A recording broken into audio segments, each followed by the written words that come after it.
everyone, and thank you for joining us today. My name is Dr. Keisha Gray, and I serve as a strategy manager for the Children's Services Council of Broward County. We fund over $90 million of services aimed at creating a better community for our children and families in Broward. We provide leadership, advocacy, and resources to enhance the lives of children in Broward County to empower them to become responsible, productive adults. We are a data-driven organization, and we believe that data and your lived experience should inform our funding decisions. CSC Broward funds close to 100 programs and also provides the backbone support for the Broward Children's Strategic Plan.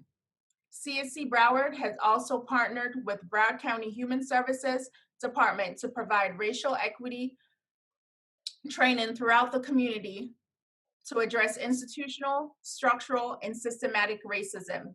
We have co-created and implemented strategies with youth and their families to change the life outcomes for our Black and Brown youth in Broward.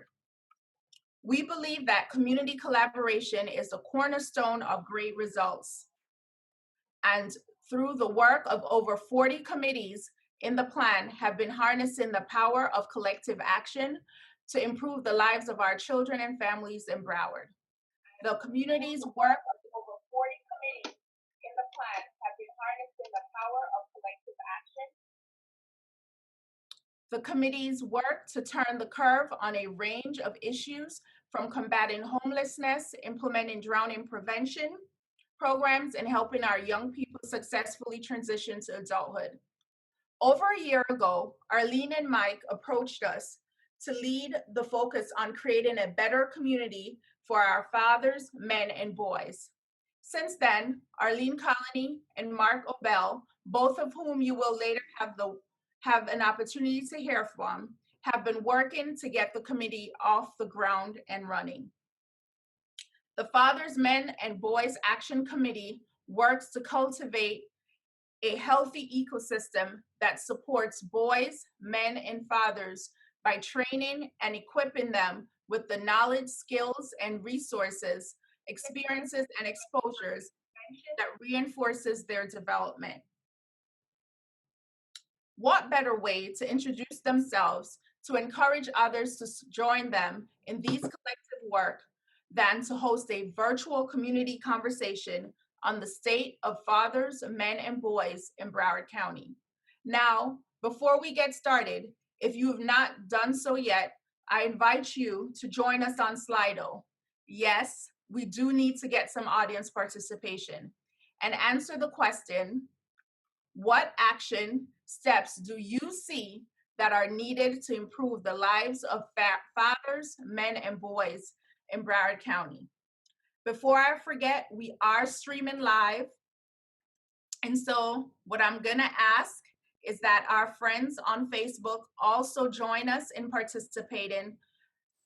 You can, on your phone or another screen, you can begin to answer this poll question. What are the issues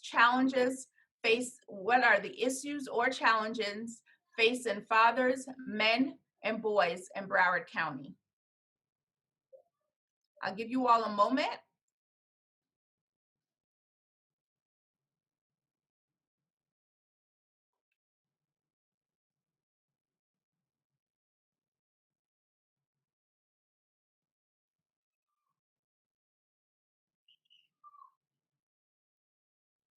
You can all go on Slido and enter your answers.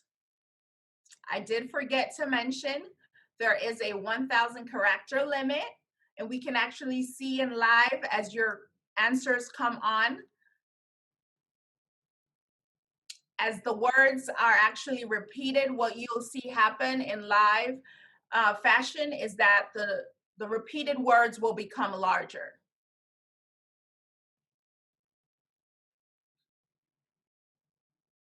We have about 11 people who've responded.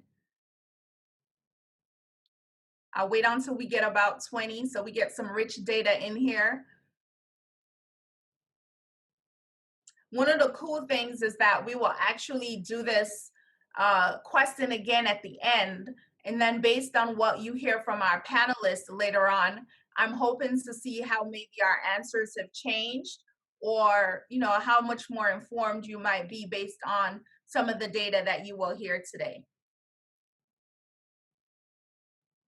So I'll leave that running.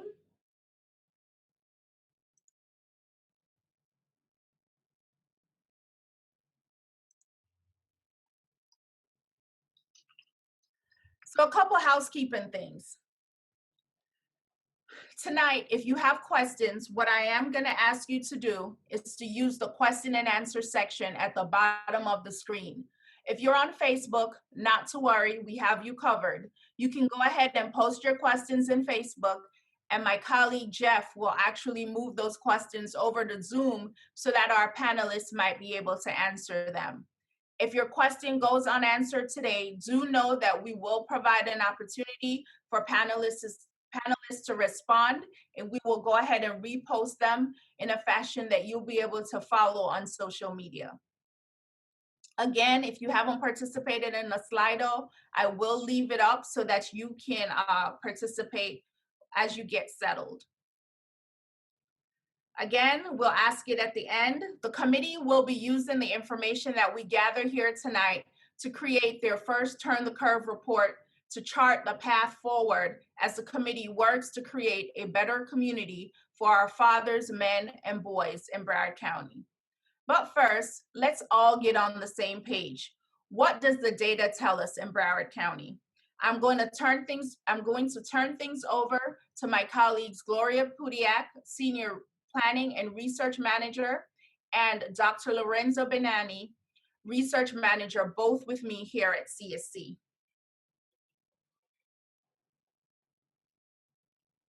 Hello, how are you doing? My name is Dr. Sean Lorenzo Benane. You can call me Lorenzo or Lolo. And we're going to talk about Broward County first. 1.9 million people live in Broward County. And of that, 30% of the total population are Black, and 38% are under 18 are Black children. We can go to the next slide. Now, the households in Broward County, many of those households are female-headed. 60.5% of children live in houses that are headed by females. This is a stark contrast to the white groups and Hispanic groups, where you see that only 30% and 23% of those children live in households that are female-headed. When we look at the percentage of individuals that are married, a third of individuals that of Black are married, compared to almost half of whites and Hispanics are married. It's a huge disparity. Gloria? Gloria? Can you go to the next one? No, Gloria is going to talk about that. Yeah, the 76%. Yeah. So 76% of single female-headed households of any race with children are either below federal poverty level or they're ALICE. What does ALICE mean? It stands for Asset Limited Income Constrained Employed. So they're working, they're above the federal poverty level, but they don't earn enough to support their families without making tough choices like paying the rent or getting medicine or fixing their car. Next slide. So what is the rest of the disparity in economics in Broward? The median household income is lower for Black households than white households. And Hispanic of any race has the lowest, according to a 5-year estimate spanning 2014 through 2018 American Community Survey called the ACS. It's a census data product. That same source shows a much higher percentage of Black children living below the poverty level than any other race or ethnicity in Broward. Looking at Broward County Public School data for school year 2018-19 shows the vast majority of homeless children are Black. Next slide. Here we show you the unemployment disparity by race. The bar chart is showing the 2018 one-year estimate where Blacks have the highest unemployment rate. The 5-year estimate shown on the right shows an even greater disparity. Now, one point to mention is that this is, again, from the American Community Survey. It's not comparable to BLS or Bureau of Labor Statistics estimates because of different methodology. ACS unemployment rates are typically much higher than the BLS reports. Next slide. Education is so important to reducing the disparity gap. The good news is that Black male graduation rate is rising, though it's still somewhat lower than white males. But the bigger disparity is the four-year college graduation rate, which is so much lower for Black males than white males and white females. Next slide. So looking at criminal justice in Broward County, look at juvenile arrest. On the bottom left screen, you'll see that Black, and this is just looking at race in general, we're not looking at gender, Black overall, 70%, and this is for the last 5 years of arrests, have been Black people. And so wide disparity, we look at white and Hispanic, very low on the bar. On the right chart, we're looking at Black males in particular, and over the last 5 years, over 2,500, probably close to 3,000 arrests have been Black male. When we look at white male, white female, all other groups very low compared to the Black male. Next slide. And that was the previous slide was about juvenile arrest. This slide is about the adults. Almost half of the Florida prison inmate population is Black males. It's a wide disparity. When you look at white females, Black females, Hispanic, and even white males are a little bit below that. When we look at adult arrests by the Broward Sheriff's Office in 2019, over 3,500 arrests were Blacks. Wide disparity compared to white, Hispanic, Asian, and multi-native. None of them come even over 1,500. So it's a huge, huge disparity there. Next slide. Firearm death rate, huge disparity when you look at Black people, 10.8 for every 100,000 in Broward County, compared to Hispanic, 1.3, white, 1.9. Also, when you break it down by gender, 8.3 out of every 100,000 males die from gun violence compared to females. So the death rate, again, is a huge disparity with gender. Next slide. Access to healthcare. In Broward County, 19% of Black males could not see a doctor because of healthcare costs. And the Black females are the only one who beat them a little bit. But the disparity there is when you look at white males, it's 12% compared to Black male and Black female. Next slide. When we take a look at major illnesses, fortunately, Black people lead in every major category with the death rate. Diabetes, 28.6 for every 100,000. Colorectal cancer, 18.7. And the largest disparity is with prostate cancer, where we have 38.1 compared to Hispanic and white. And of course, strokes, Blacks also lead in that category as well. Next slide. Somebody asked a question. We'll ask a question later. Sorry, Gloria. I just saw a question. We wanted to see the life expectancy rate for Broward, but it's not available drilled down to the level of gender and race. So here we show you the Florida life expectancy by age. The good news is that it is rising for Black males. However, Black males still have the lowest expectancy rate. This reflects the death rate data we just showed you earlier. Next slide. Suicide rates are a nuanced story. Florida charts show us that in the total population, the Black suicide rate is lower, as well as for age 10 to 22 youth. However, the 2017 Youth Risk Behavior Survey shows that Black high school students in Broward County Public Schools had the highest rate of suicide attempts that required medical attention. Next slide. The Atlantic magazine featured an article a few years ago that Black college students took their college education much more seriously than white students. And a leading indicator was the much lower use of substances by Black youth. This is reflected in the Broward County Youth Risk Behavior Survey of high school students. For each and every question, and there are many on substances, from anything from alcohol to any type of drug, Black students either had a lower rate or had pretty much a lower rate for everything. And in terms of, I always get stuck on that word, statistical significance, their rates were either lower or the same as white youth, blasting some old stereotypes right out of the water. And next slide. This is reflected in adult data as well. Black males drink and smoke less than any other race or gender. So we wanted to leave you on a positive note, and this is an overview of the data.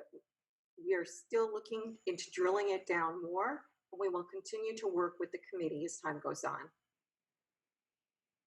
Thank you.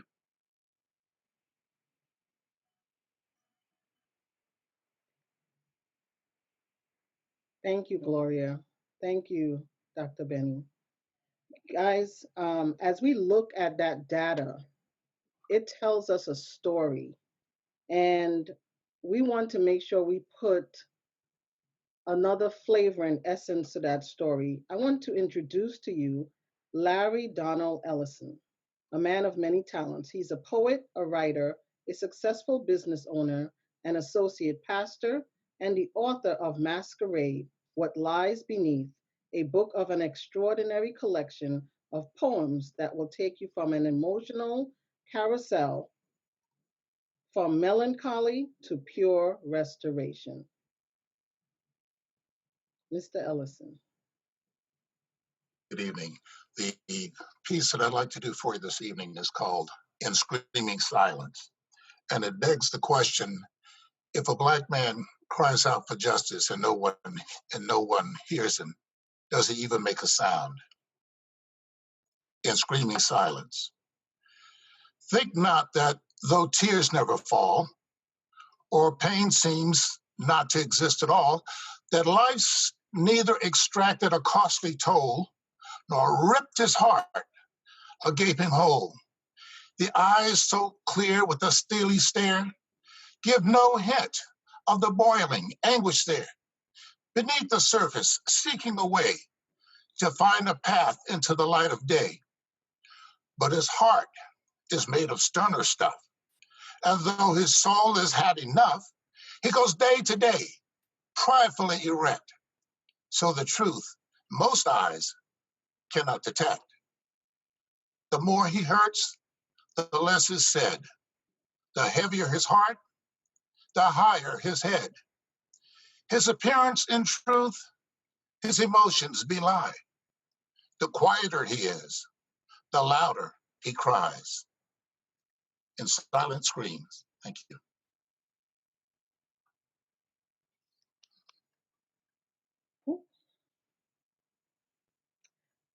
Thank you. Thank you, Powerful. Dr. Larry. Powerful. I'd like to now have my co-conspirator, Mr. Michael Bell. Thank you, everyone, for joining us tonight. I'm going to introduce, and we're just going to touch on very quickly the bio of the panelists tonight. So it won't be long dissertation. We'll keep it short. The first person is Dr. Antoine Hickman. Has committed his career to the field of education as a voice for the voiceless, with more than 25 years of experience in public education. He has been on the front line of advocacy, implementation of positive strategy for children. Throughout his career as an educator, he has served in schools as a special education teacher, counselor, principal. He has been a successful district level executive leader for more than 15 years. In his current role as the Chief of Student Support Initiative and Recovery, his responsibility includes providing leadership in the delivery of student support services in the area of positive behavior, climate planning, prevention, intervention, support for physical and social emotional health, equity, diversity, personal development, and for all students. Dr. Hickman is a proud father. Asa Roger, a Afrocentric, Afrofuturist, and a value-driven revolution that believes in the magic of culture and deep organizing. Asa is a South Florida native and a proud son of Albert Carl Shaw Jr. Asa served as the co-coordinator of Black Men Build and is an organizer for Black Lives Matter. Mr. Gerard John is a licensed clinical social worker. Mr. John has over 20 years of experience providing therapeutic services in diverse populations from work with children, adolescent, adult, couples, families with mental health and substance abuse issues. Mr. John is also an adjunct professor at Florida Atlantic University for over 4 years providing instruction and guidance to students in the undergraduate and graduate program in School of Social Work. Mr. John is a married and is a proud father of 3 children, 15, 13, and 10. Mr. Bobby Henry Sr. is the publisher and CEO of family-owned West Side Gazette newspaper in Fort Lauderdale. In circulation since 1971, the West Side Gazette served as African American community in Broward, Dade, and Palm Beach County, providing local, statewide, national, and international news.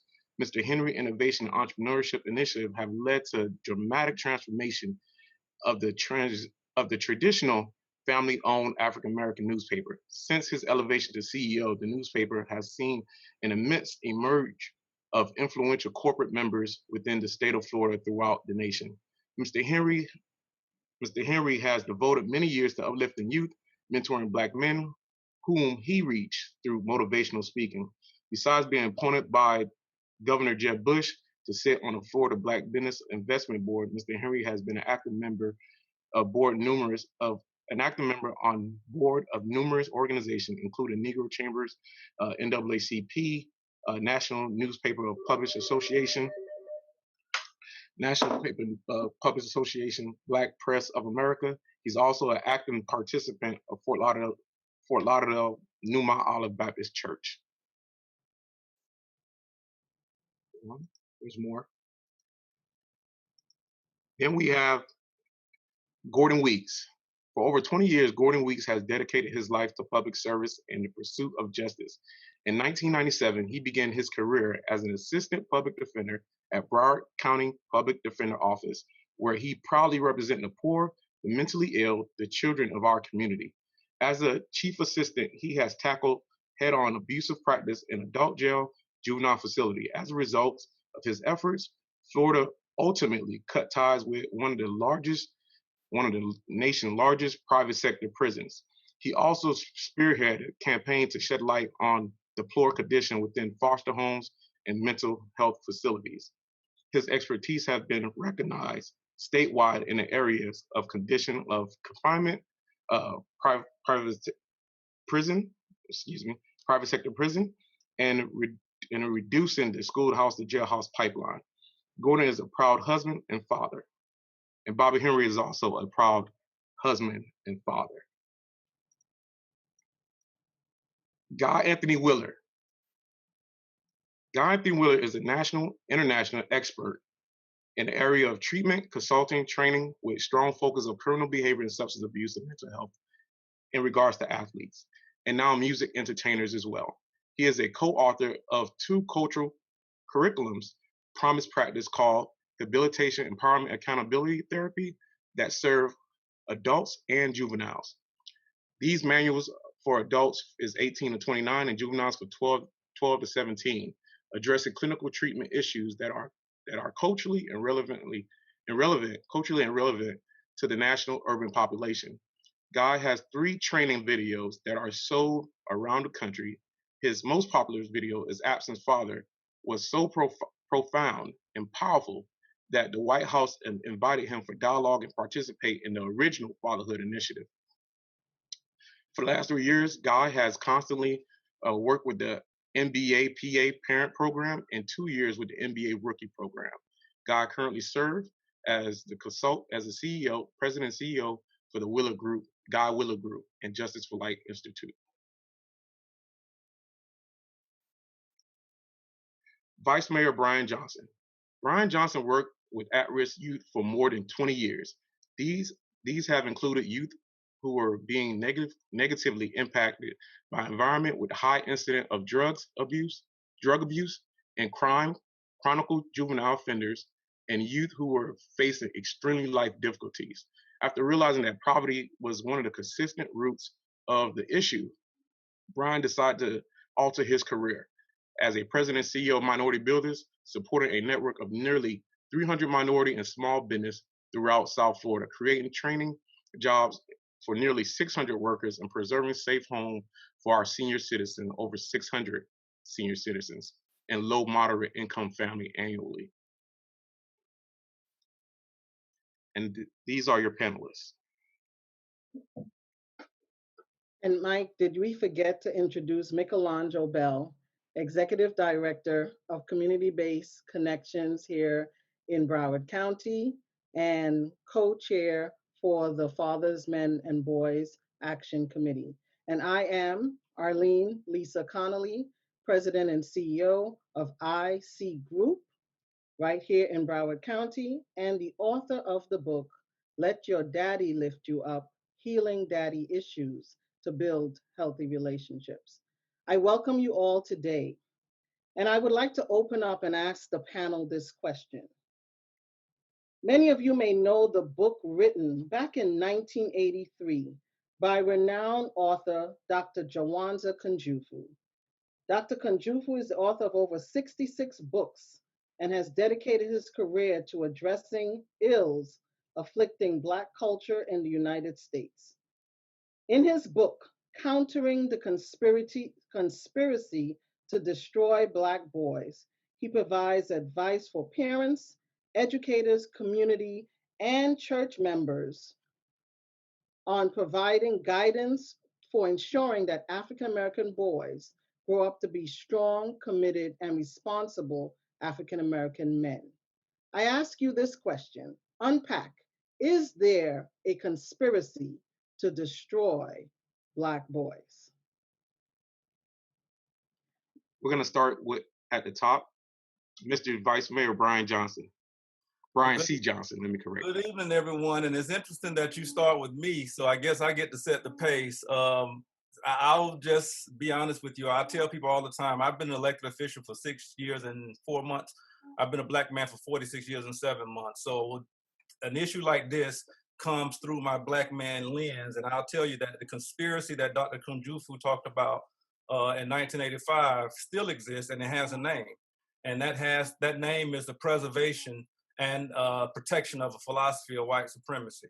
One of my favorite movies called The Usual Suspect, the character named Kaiser Sose had a saying that says the greatest trick the devil ever pulled was convincing the world that he didn't exist.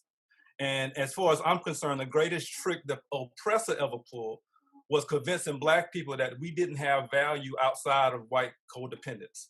And so one of the problems that we have is that there still is a coordinated effort to institutionalize Black inferiority and white supremacy, and that has not changed in all these years. Now, it's gotten a lot more subtle, but it has not changed in all these years. Real quick story. So I had an opportunity to study the impact of cultural enhancement has on the academic performance of African-American youth. And I did that as a part of an undergraduate competition while at Morehouse College in 1994. And when I did that, I had a mentor named Philami Prescott, who had developed a curriculum 2 years earlier called SETCLAE, SETCLAE, and it stood for Self-Esteem Through Culture Leads to Academic Excellence. And she had just published that book with guess who was as her co-writer, Jawanza Kunjufu. So Jawanza Kunjufu actually also assisted me in my study where I used cultural enhancement as a way to improve the academic performance of inner city youth in and around Bankhead. And that proves to you that there's a way in which if we can teach our Black men and our Black boys to love ourselves and know our deep history, we can overcome that conspiracy of telling us that we're inferior without the need to depend upon somebody outside of our community. I'm going to stop there because you know I can be long-winded, but hopefully I answered the question. The next person would be Gordon Weeks. Thank you for that insightful question. I'm glad that Vice Mayor Johnson set the pace for this particular question because it's an important question and an important issue. The conspiracy surrounding, how the community and how generations and how society has marginalized the Black experience is real.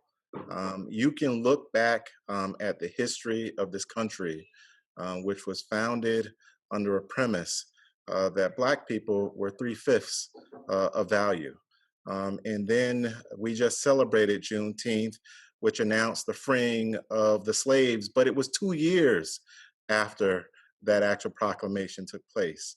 And then we had 100 years of oppressions and hundreds of years of oppression as a people until the civil rights movement came around.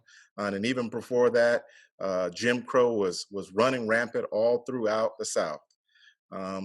We as a people have endured and overcome, but even with our endurance, the criminal justice system has taken a toll. It has taken a toll on our communities.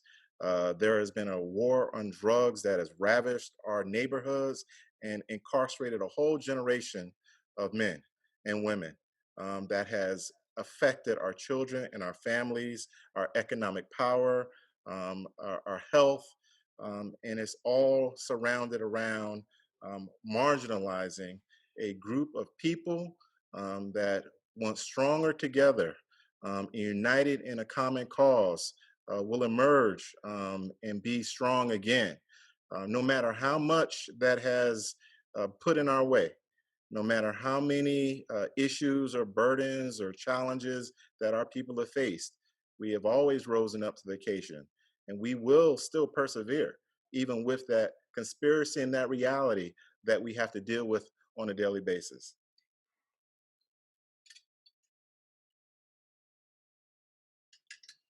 All right, Dr. Wheeler.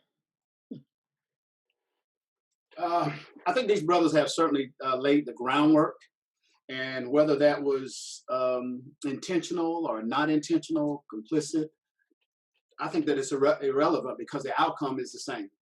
So what we have been seeing over the years is that something has been occurring as the African-American male for a long period of time. So this is something that we need to take a look at and a lot of times we say, is there some kind of advice? But I think we've been getting the wrong kind of advice. It says add vice to your life. And I think we need to look at from a solution focus. So since they've already laid the groundwork of what has already occurred, I think we should start looking at some solutions of how we can resolve those kinds of issues that we have, particularly in our community. We have been addressing so much about knowledge, and I think we certainly need to get to the part of about wisdom of bringing the families back together, what we need to do. Because it's not, a lot of times it's not in everybody else's best interest. It's in our best interest. So what do we need to do to work in a collaborative kind of effort? One of the simplest things that I think we need to do is how we reach and then how we teach. Do we need to go to the streets? Do we need to go back to the basic fundamentals of reaching our community, reaching the Black man, going back to basic fundamentals? A biggest issue is that I think we need to go back to addressing those kind of internal things of character. I look at character, okay, versus character. We got a lot of young kids that are growing up to being characters, but we've got to go back to basic fundamentals of character, of the value system, because no matter what is happening on the outside, how do you persevere through all of these trials and tribulations? Trials is never going to go away. Racism is not going to just run out of the door. So what do we need to do to empower our community to work in a collaborative kind of effort? I said something the other day and everybody got upset at me. And I said one thing, I says, why don't we, would you ever see in an all-white community, all Black police officers? And everybody said no. I said, so why don't we have more Black police officers in our community? And everybody says we don't want to be the police officers. So by default, we're going to have white police officers in our community. So I think we need a collaboration of integrated kind of things and looking at things on a different kind of mindset of what do we need to do to empower our community and work in a collaborative kind of effort. So that's my outcome. Okay, Mr. John. Thank you for asking that question. I would like to jump on the tail of Dr. Wheeler to focus on the solution piece. I mean, it's obvious when we look in our society, we see many injustices.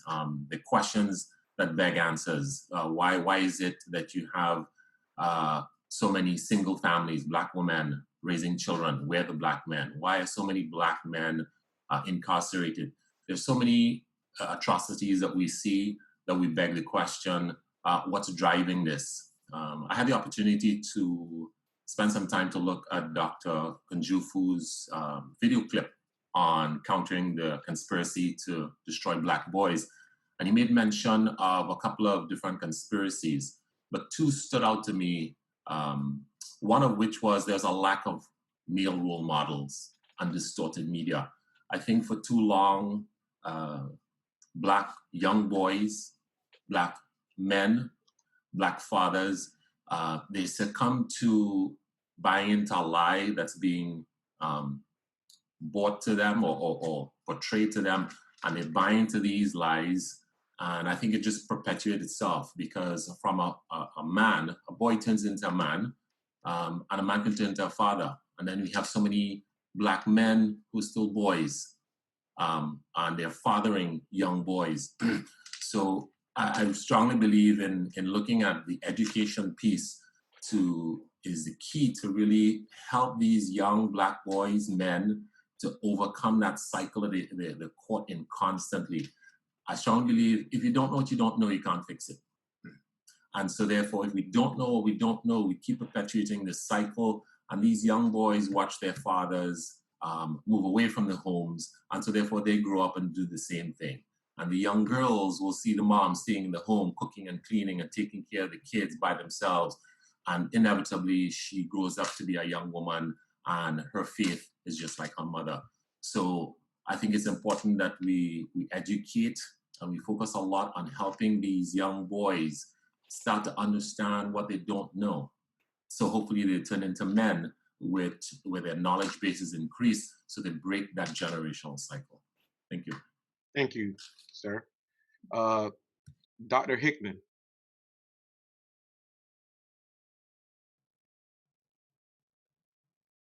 So I'm in the middle. So I've been 50 years a Black man. So the question is there a conspiracy? And we wanted to jump past the fact that, yes, it's a conspiracy. Yes, the system was designed the way that it's designed.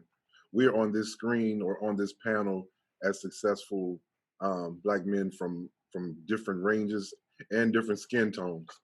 And, the reason that we've done so is, I think, because there was a kink in the system that allowed us to be this way. Now, how do we do that? We read. Some of us were raised in the church. We were reading the Bible before we were reading books, other books. We were giving speeches and talks and going to Sunday school and spending time with the family and having Sunday dinners and being with our community and learning about our history from our families and being taught at young ages, right? Many of us went through that.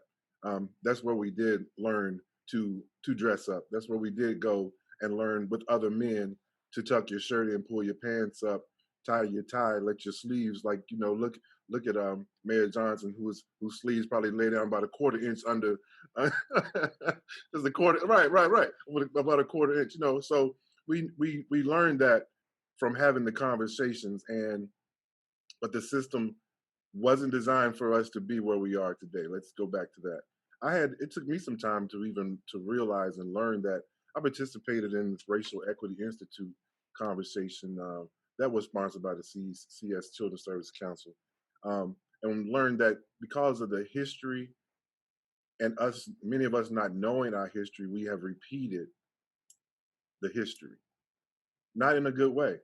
But we've learned from some very successful men, and those things are what I believe is really important. Our solution, so going from, yes, this is conspiracy, but the solution is in mentoring, conversations like this, Black men reaching back, Black men having the conversation to say, there were some things that I'm just not so proud of that I learned. I'm sitting here before you. My mother, I raised in a single parent home. My mother graduated from high school when I was 7 years old. But that was important to have education. She raised me. She taught me how to cook, clean, wash clothes, iron. and take care of myself, and then take care of friends, and then being polite. Um,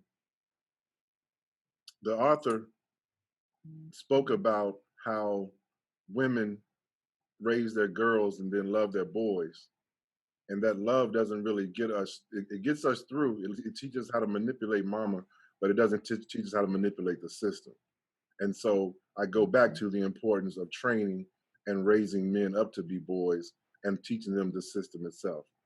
I don't think there's the system is working as it was designed. I go back to say that. And we have a right and responsibility to address that kink in the system. It was the data that was shared earlier in reference to incarceration, in reference to the Black family, in reference to the Black woman. You know, all those are dark data statistics, but there are some very valid points that education changes things. Be it from a public, professional, formal education to something just like this. So I'm not a politician, but I can talk too. But thank you, Doctor. I see you sit on the edge of your seat, Mike, trying to say, okay, the time is up. But thank you. Thank you, Doctor. Brother Shaw, Mr. Shaw. What's going on, y'all? So I would say that, first of all, I want to thank Brother Brian for making it plain at the beginning by naming what we're up against. That's my issue with the word conspiracy a lot of times, is that it places what's troubling us or what's ailing us in the hands of some shadowy figure when we use conspiracy. So we need to be clear about what's happening because we can affect change and stop whatever is doing what it's doing to us. So always being clear about that our issue right now is white supremacy and not a conspiracy. And I would also posit on top of that, that our issue is also an economic system that doesn't allow for the thriving of Black people. I would call it racial capitalism. That doesn't allow us to make a decent wage, that doesn't allow us to get health care. And all of these things are a trap that puts us in a cycle of poverty. So all of these things are affecting us in a real way, and we got to be real about who the people are that are at the head of this thing, what they're doing, what corporations they run, and the people that are aiding them, right? And all of those have answers. So I don't want folks to think that when you're reading online about a conspiracy, that you can't change these situations. It's not always folks in a dark room with cloaks. You can put faces to them people. And it's important to understand that. Another thing I would like to say, I think brothers touched on so many beautiful things, but something that was not touched on was just our idea of masculinity and where that comes from. I think a lot of brothers, a lot of people across the world, Black men, have we measure our success by white male achievement. By white male exploitation. We measure our success by that. And I think that that's the wrong way to go about it. A lot of us have this idea about this dream that we're trying to get to. And when we can't get that dream because it wasn't made for us to get, we have a lot of dissonance and a lot of anger and a lot of hatred for ourselves and our situation that causes a lot of these things that we see in society today that Black men are going through. So I think that we have to totally change our idea of masculinity and measure our own masculinity by what's going to ameliorate the Black community, right? We need to become servants and stewards of the Black community again in a real way. And that doesn't happen by measuring our success by white male achievement. So yeah, that's what I'd say. Thank you. Thank you, sir. Mr. Henry. You gotta unmute your video. You gotta unmute. Okay, cool. Can you hear me? Yes, sir. All right. You know, everything that was said has its validity. The question you asked about conspiracy, let's cut to the chase. Conspiracy is a secret plan. Ain't nothing secret about what's happening. The only secret is we're not talking to engage in it.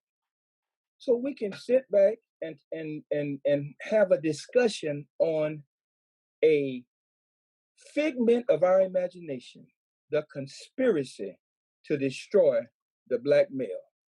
It's not a conspiracy. It is a work in progress. And if we're going to address a work in progress, We got to call it what it is. And Asa, you hit the nail right on the head. It's no joke that we're being pulled in different directions. If we don't know what it is we're dealing with, then we're going to be all over the place. I remember reading Dr. Kunjufi's book and trying to understand what it meant to say that Black women love their sons and raise their daughters. You know, loving is a part of raising. It's how we, the outside, push people in a direction where we think they should go. You know, and we're doing that based upon a concept that we have labeled something else. So why not start by calling it what it is? The plan to destroy, not no freaking conspiracy. It is happening. Take a look around. And then once we understand what it is, we can begin to formulate the answers to address those issues. And yes, I do believe that the kind of education, not just an education, because we all know that the miseducation of a Negro has still left us confused. And I want us to understand that integration played a major part in us not dealing with the plan. We had become so comfortable in wanting to be associated and around that which was causing us all the pain that we became numb to it. Now, I'm not going to take over the whole conversation. I just want us to understand that this ain't no conspiracy. It's a plan. Thank you. Thank you. So if we recognize and we acknowledge and accept that there is a plan, the question that I'm going to pose to Vice Mayor Brian Johnson is this: how do we dismantle the policies that continue to target our Black fathers, men, and boys? So let's recognize though, if we unpack this idea of a plan, we will study history enough to know that the Black disadvantage and Black poverty was government assisted. So Black advantage and Black prosperity must be too. In other words, we must be willing to use politics and policies to specifically target the people who have been on the bad side of disadvantage and privilege, to make sure that Black men and Black boys can overcome. Let me give you an example. So here you are right now in the midst of two pandemics, right? Dealing with both racism and coronavirus. And in both cases, we've realized how significant the disadvantages that Black people in general have had all this long time. We talk about the healthcare disparities, the fact that we have pre-existing conditions that make coronavirus harm us and hurt us more. We talk about the economic disparities, the fact that we live in close quarters and we have jobs that put us on the front line that exposes us more. But we also talk about our very peculiar relationship with the police. And people just don't understand outside of the Black community where that comes from. But it's because we're not using the policies that already mandate African history to actually teach that history that many of our people in our community are ignorant. For example, pop quiz. There are only 2 times in American history where the American police have dropped bombs from the air on American citizens. 2 times in American history. Once was 1921 in Tulsa, Oklahoma, in Black Wall Street, and another was in 1985 in Philadelphia. So 2 times, police decided to use their authority as agents of the American government to mass murder Black people. And you wonder why we have trouble with police. So we have to make sure we're teaching the history. We have to make sure we go back to the genesis of where this all started and not be afraid to put in policies that say that Black lives matter, that say that we're going to target specific economic opportunities for Black men and Black boys and Black women, that we're going to target specific educational programs for Black children. We have to be willing to say that because, like I said, the white privilege and the white supremacy was government assisted. The Black poverty and the Black disadvantage was government assisted. So Black disparity, Black prosperity, has to also be government assisted. And we should not be afraid to legitimize targeting policies and procedures to make sure that the unique parts of our community that have unique disadvantages are made whole. So, Mr. Johnson, if I can just piggyback on what you just said, you said we cannot be afraid. We cannot be afraid. And I look at the panel of men that are on this, that are before me, and I know I'm speaking to a group of men who are not afraid. But so often when people get into position, they forget that they are there in those positions to advocate and speak and move things on behalf of those that look like them, of the constituents who they promised that they were going to serve.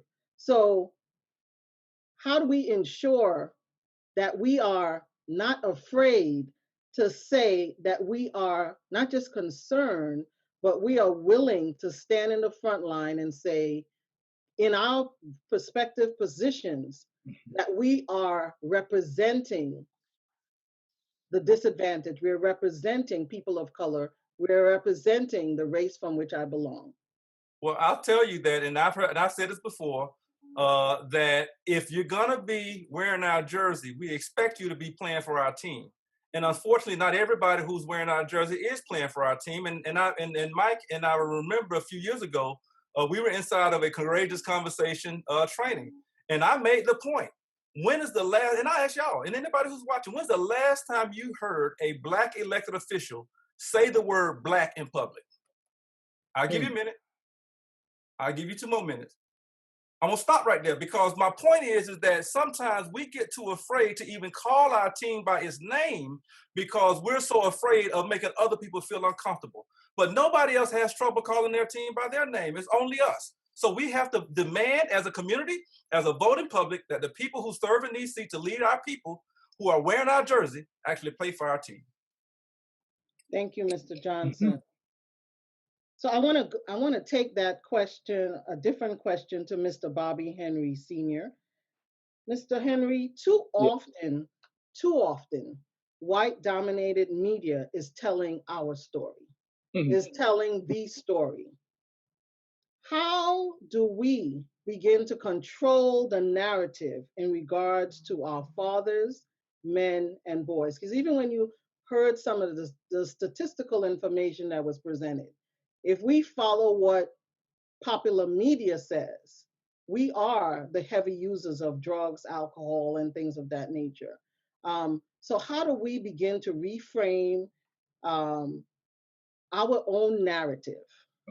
Okay. Well, thank you so much for that question. Let me start off by saying this. I've been an angry Black man for a long time. I didn't just allow situations to dictate that now it's okay to be an angry Black man. We have, as a part of the Black media, the Black press of America, since 1827, being advocates for people who look like us when it wasn't popular. What has happened today is that we have allowed the instancy of news, be it correct, incorrect, misleading, derogatory, to shape our visions of who we are. We have allowed ourselves to be manipulated by an instant broadcast, by the need to get more hits, by the need to be the first to put it out there. Right, wrong, or indifferent. We have allowed others whose ice we think is much more cooler than ours to tell us who we are. We have allowed our identity to rest upon the vision and the image what somebody else says we are, as opposed to us telling and holding up to who we are, to using our own media, our own sources to tell our own story, not his story, but our story. His story has always been filled with lies and wishes and innuendos to try to keep us, remember, off the track. They don't want us to be on the track. They want us to be off, thinking that, oh, well, Black people don't read. Bull crap. If Black people didn't read, we wouldn't have authors. If Black people didn't read, we wouldn't know the truth that's written in that book called the Bible. If Black people didn't read, we wouldn't know who we were. And fortunately enough for the Black-owned media, that we are still recording and telling our own story. Now, what has happened is the instances of wanting some news has pulled us away from what has really counted. And that's the true meaning of what it is to be a recorder and a preserver of our history. Thank you. Thank you. Thank you. Thank you. Recorder and preserver of our history. Yes. Take a note. I want to take this and I want to talk to Mr. Guy Wheeler, Dr. Wheeler. Dr. Wheeler, I'm constantly in a place where I'm looking at my brothers. And I ask myself the question, where do my brothers go to for help? Who do they talk to? Where are they connecting?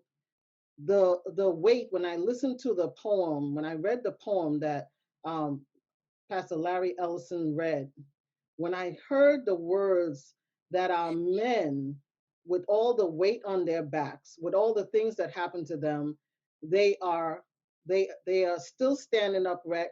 They are still, showing up, but they're screaming inside.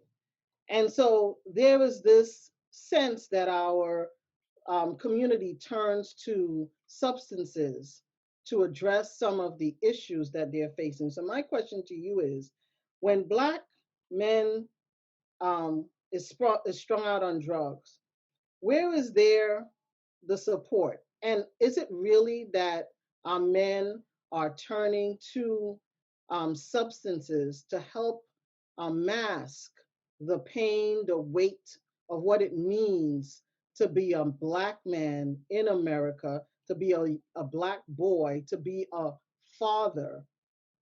Are you guys masking? Are our men masking through substances? And if they are, what can we do to help them? Very good question. First of all, I think we need to go back to the community. And I think I said that it's kind of ironic that I'm speaking behind Mr. Henry. He called a few of us about 5 years ago and said, let's go to the streets. That's where people are suffering. And within the last 5 years, we have gone out to the streets and saw where the suffering was. And a lot of times, how ironic when we go underneath the tree. You know what most brothers want? Somebody just to communicate with them, just to talk with them, just to shake their hand. Sometimes they want us to just to sit down and pray for them. Sometimes, I'm no better than the hog. I just don't wallow in the slop. But why can't we go back to our communities? And that's what I think that is a lot of these guys are dealing with, because there's an enormous amount of trauma. There's a lot of pain dealing with the issues of life, of racism and everything else. Yes, they are hurting. And ironically is that they are going to drugs. Now, let's look at it on a national level right now. Something that's in Broward County nobody wants to talk about is that cocaine is back strong again. You know what they're putting with it? Fentanyl. They are dying in the streets. And we are under the impression that throughout America, is that, only the white population. No, the Black population is back to cocaine and putting fentanyl, and we're having the death rate is going up. So what we need to do is to try to come up with some kind of what I think is interventions that I think is necessary. Here's one of the major problems. Naeem Akbar talked about something which he called CAIDS, all right? Culturally Acquired Immune Deficiency Syndrome, all right? And what we're really dealing with is dealing with these Black men with this trauma. We need to deal with them from a cultural lens, from a cultural kind of intervention. A lot of the interventions that we have tried, all right, are not working. So I started to work with a combination of saying to reach, to teach, of going back to from a cultural lens. What we have been trying to do is do this. We have been giving people who eat sweet potato pie, pumpkin pie, and we wonder why they keep regurgitating. So until we start to deal with them from a cultural kind of connection and make it holistic, a lot of times I get a lot of calls from a therapeutic ends and they're coming into me. And you know what they really want? somebody from their culture to talk with them in their language, in the Black psyche. That is what is something that is instrumental, that is needed, because a lot of times they're dealing with adverse childhood experiences, that kind of trauma, that kind of pain. So we start to take a look at a colleague of mine saying, let's get the Black young man and adult to start looking at himself. If they start to learn about themselves and realize what's actually going on. And see, a lot of times when we bring them in, we have to be very real with them. The same things that we're talking about today, they clearly understand that, but they're looking for an intervention to start dealing with it, start dealing with the family, start dealing with the community. And the major part is that something that has been vibrant and valuable and viable in the African-American community has been spirituality. And that's something that we have ignored. But one of the most precious things that I've recognized of having a promised practice that I'm utilizing across this country, spirituality has always worked in the African-American community. And if you go back to look at many of those who have recovered over a substantial period of time to deal with pain, guess what?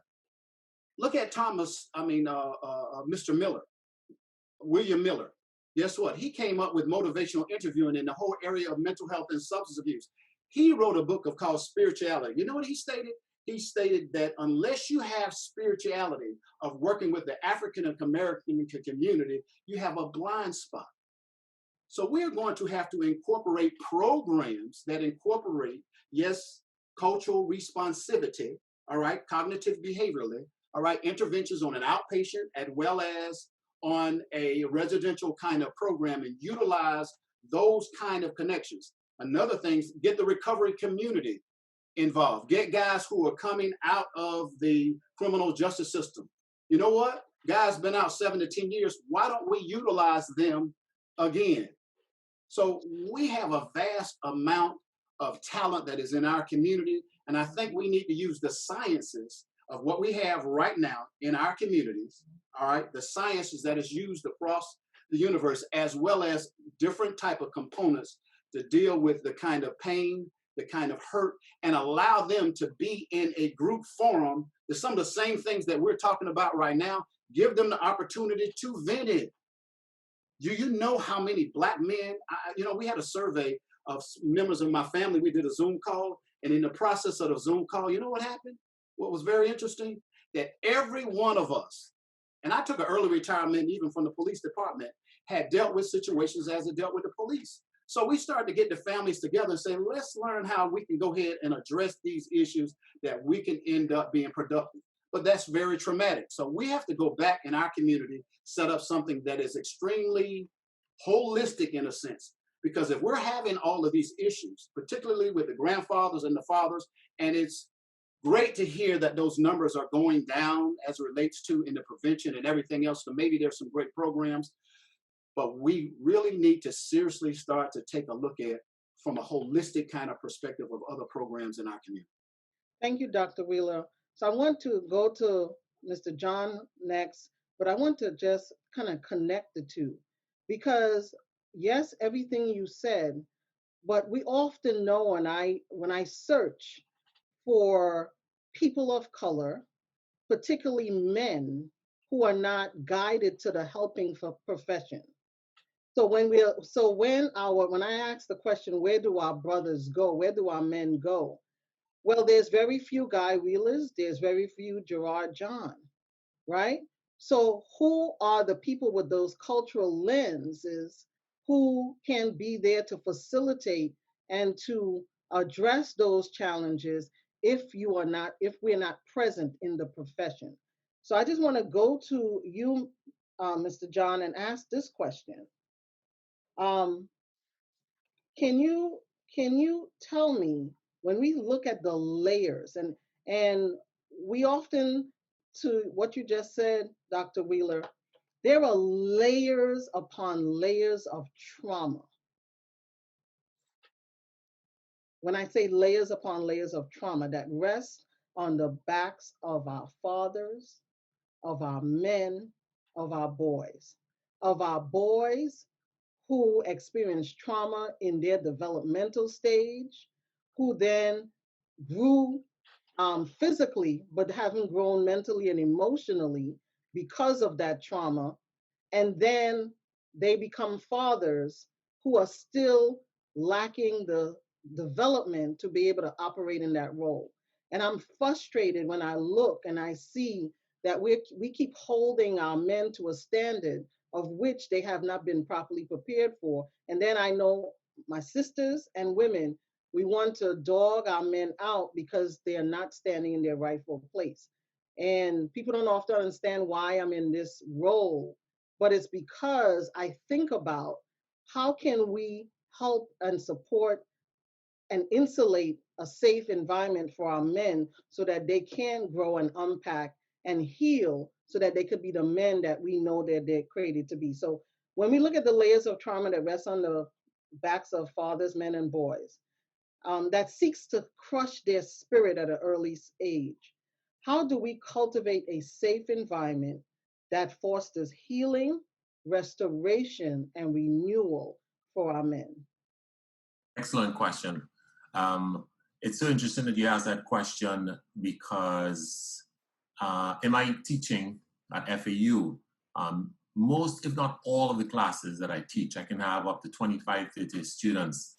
And no matter what the course is, whether it's a core course in social work or whether it's an elective, the majority of the students in the class are females.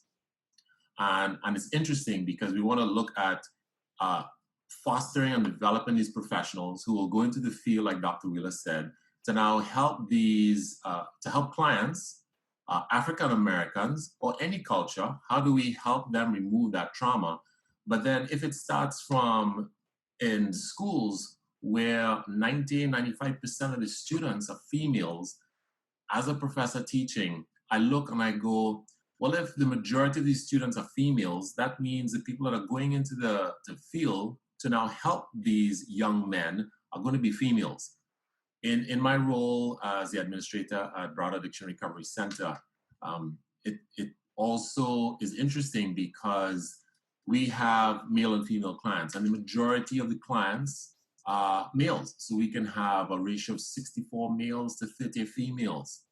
And we want to have the best, most competent therapists to deal with these clients who have trauma, who have substance abuse, who have mental health.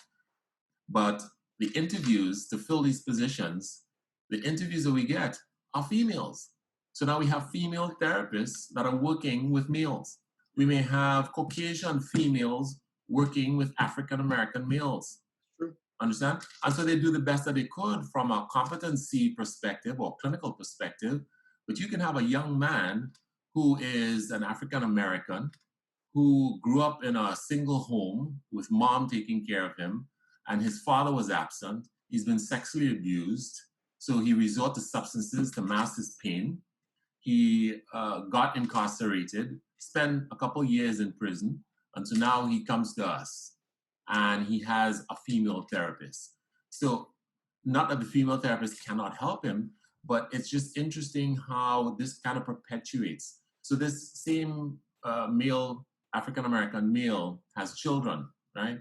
And so in growing up in the home, this young boy sees his dad not present. And I speak to these clients, I speak to clients constantly when I do groups. And I ask them, how many of you have kids? And inevitably, the majority of the clients would raise their hands that they have kids. And I said, where are the kids now? And there's silence. I said, one thing we know for sure, you are not with your kid now. Somebody is tucking your kid in bed. Somebody's carrying your kid to school. Somebody may even be walking your daughter down the pathway to get married, but you are not there.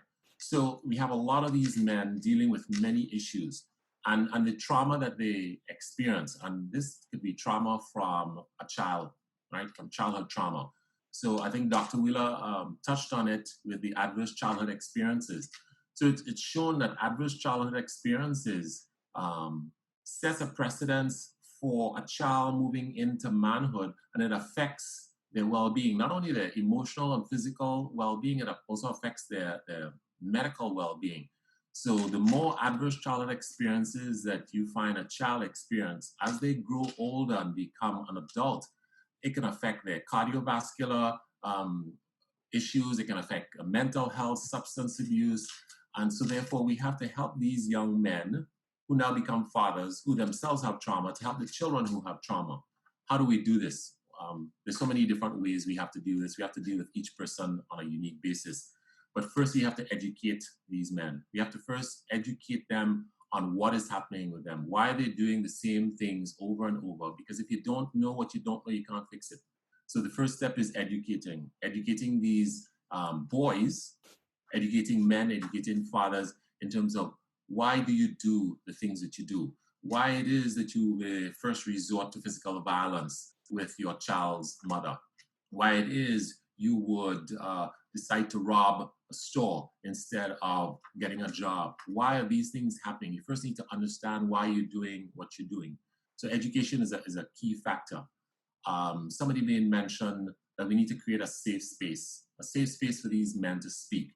So many times I would have a group with the men alone, and I would have a candid conversation to create an environment where these men can feel safe to be vulnerable. Because you ask them, what is manhood? What does it mean to be a man? And you would hear the typical responses: to be strong, to be a provider, men don't cry. But where have they learned those lessons from? And they will teach and pass those lessons on to their kids. So those boys will grow up into men knowing that if they feel hurt and disappointed because they didn't get a job, instead of them finding somebody to feel safe to and say, hey, I'm sad today because I didn't get a job, they express their sadness in anger. So they go home and they drink and they punch a hole in the wall.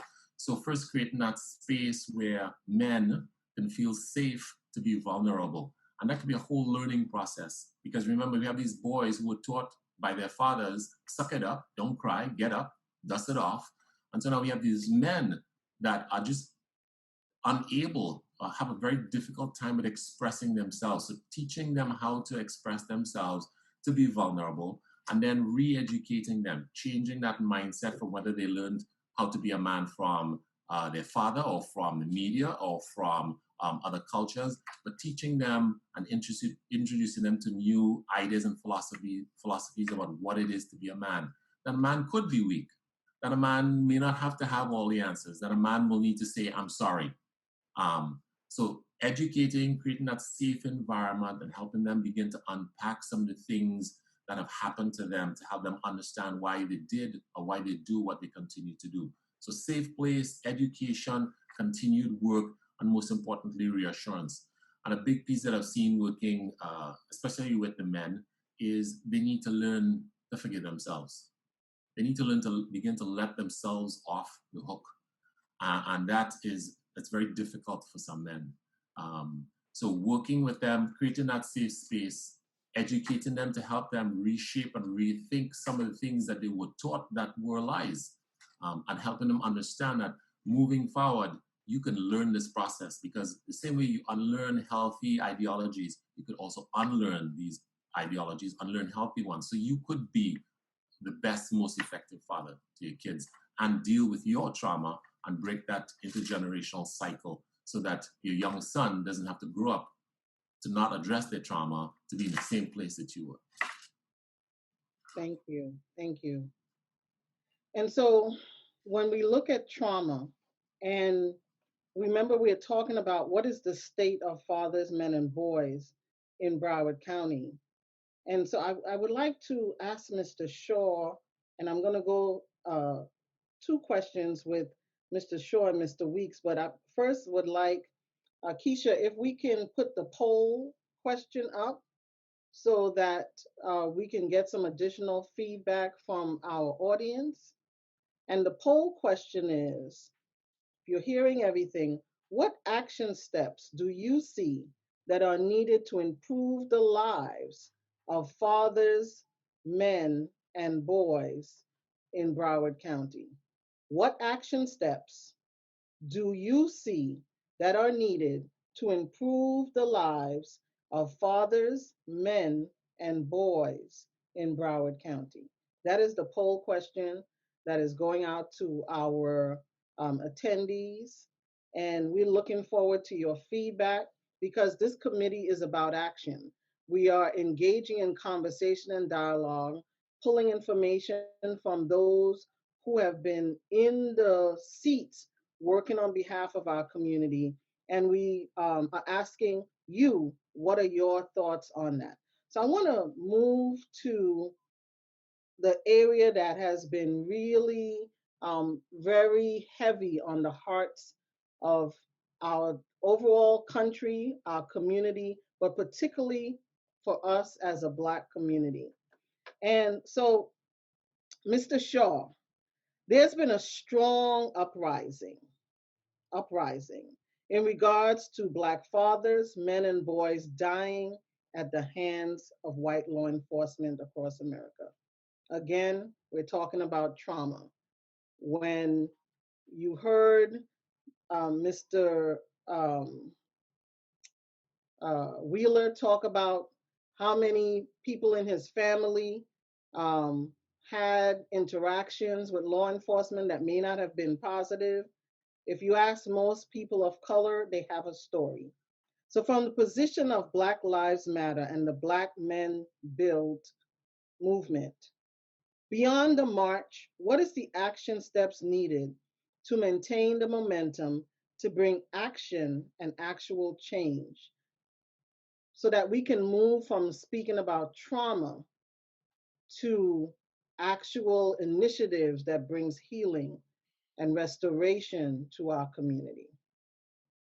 Mr. Shaw. Yeah. Thank you for that. I think firstly, I feel really proud of the two brothers that just spoke before me around taking care of yourself mentally and emotionally, because it's so important. And I don't think that us moving on from trauma is the way that we do it. I think that us recognizing that we have been traumatized and seeking help is an important part of getting to the healing piece and the action steps. That's a part of the action.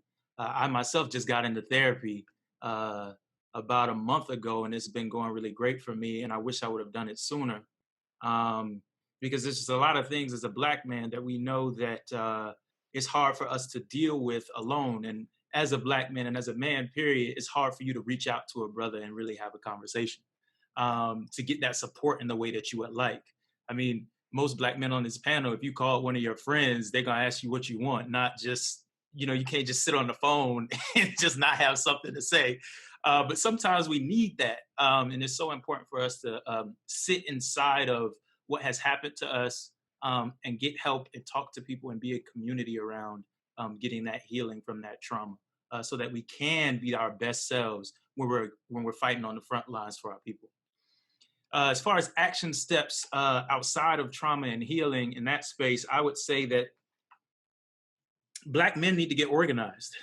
Simply put, we need to get organized. And when I say get organized, I mean that we can do three things. And I think these things are interchangeable and work in each other. First, we need to build community with each other. So find people that are thinking about the same things that you're thinking about Black issues, thinking about how to ameliorate our situation in this country, take them out to lunch, join an organization that is doing some of these things, create a space inside your family, join a book club. Me and Rudy Jean Bart have started a book club called the South Florida Marathon Book Club, where brothers in that space have been talking for about 4 months now about different books that we've been reading. And it's been not only a space for us to get knowledge, but also a space for us to support each other, where I've called them about issues I've been having. They've called me, and we just really support each other in a real way. So I think the first thing that we need to do is build a very strong social connection to the community around us and with our people. The second thing is we got to study. We got to have knowledge. Knowledge is so important because if we don't know what's happening to us, then we don't have clarity about how to move forward. So that's studying is like the book club I said. Get some brothers around you, pick a book and read about the situation. Read The Color of Law, read The New Jim Crow, read The Miseducation of the Negro, read all of these things so that you can be knowledgeable about the situation so that you can craft the best solutions and analyze what's happening to us. So social connections and then knowledge and study is important. And the last thing is we got to struggle because you can't, anything that you learn, it's not calcified in your mind until you struggle around it, right? So you got to get out in the streets and do something. And everybody is gonna is gonna fight for Black people in different types of ways, right? So that could be, if you're a teacher, you need to be figuring out how do you use that lane of teaching the kids that you teach to make those kids understand their Blackness and understand their mandate to Black people moving forward, right? If you're a construction worker, you need to figure out, okay, I know how to do all of these things. Maybe there's Black folks in the hood or in my neighborhood that need some help building a house, or maybe I can help build a community center, right? So struggling, joining an organization, if your main issue is healthcare, joining an organization that's fighting around healthcare. If your main issue is police brutality, doing that. So those three things I think are super important. And if folks want to do some real action steps right now around police brutality, then you all can join the Black Lives Matter Alliance of Broward. I'm a co-founding member of it. It started after folks were killed in Charleston by Dylan Roof, where we were coming together to figure out how to stop the state violence and vigilante violence that's been happening against our people. Right now, there's a campaign to defund the police. And I'll talk a little bit about that really quickly, but BSO, Hollandale, and Fort Lauderdale, the idea is not necessarily to get rid of police right now, because that's not going to happen. But the idea is that because police receive so much funding in municipalities, some of that funding can be divested from police and invested in the community programs, because we know through all the statistics that have been coming out since forever that locking people up does not deter people from committing crimes, and it doesn't solve crime, right? So there's other solutions that we have to do to get to the root of that, right? Some of that money should be divested from police and go into these community programs that folks want. Some should be divested from police and go to Brother John's mental health programs that help brothers and their families get some really good therapy, right? Things like that needs to be happening. And police shouldn't be the most well-funded resource in our community. Social programs should be the most well-funded resource in our community. So Black Lives Matter Alliance Broward, folks can get involved with that if they want to do something right now on police brutality. Thank you, Brother Shaw. Really good insight. Could I go to Mr. Weeks? Mr. Weeks, when we hear what's happening and we look at the justice system, the call or the cry is that it's broken. When you hear Brother Shaw just said and unpacked, which I think is so important because many people don't understand what the statement defund the police means.